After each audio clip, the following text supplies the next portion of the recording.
Welcome to my backyard. Today I'm going to act out some phrasal verbs that have to deal with the movements that your body makes in order to make different actions, which can be interpreted by using phrasal verbs. Let's start with the first phrasal verb, to bend over. Here you can see me bending over to pick a flower. And here's a flower for you. This is a common daisy, by the way. My backyard is covered in them in spring and summer.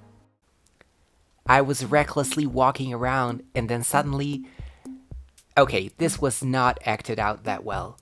It looks unnatural, but you got the verb, to trip over, so I tripped over.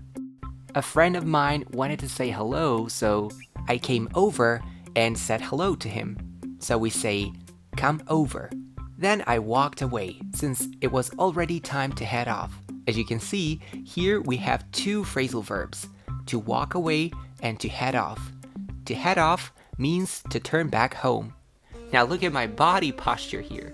I hunched over. Pretty bad looking, huh? That's why I stood up straight in the next moment. The apple tree in my backyard was a bit too far away, so I had to lean over to pick some apples. It didn't work out though, and there weren't any apples on the tree after all. Here, on the other hand, I leaned onto the step to pet my dog. You will also see this form of the past tense of the verb. It's read as lent. Here he is again, running, and in this photo you can see him curled up on this armchair. One's hair can also curl up, which is the opposite of straight up. I spread out my arms here. The present tense is also spread out.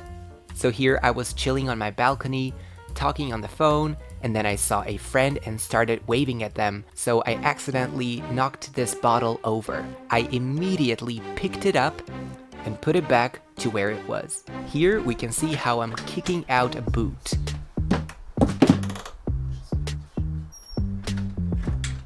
I'm stepping up onto the tiny wall. I'm stepping down off of it. It's almost summer, so many flies and mosquitoes are flying around. I'm chasing them away. At the end of the filming, I was hungry as a wolf, so I served myself a nice meal and started wolfing it down. To wolf something down means to eat it rapidly, like a ravenous wolf. So finally, after a long day, I took a planner in my hands, but then, not long after, I nodded off. Pay attention to my head movements. They are similar to the ones you make when you're nodding as a sign that you acknowledge something. Here you can see me eyeing up the new iPhone. You eye things and people up when you're interested in them. You look at them with a special attention. Now I looked away because I'm going to hit the hay. If you want to find out what that means, head over to my video on being tired. I hope you'll use these phrasal verbs in your day-to-day life. Thank you for watching and see you in the next video.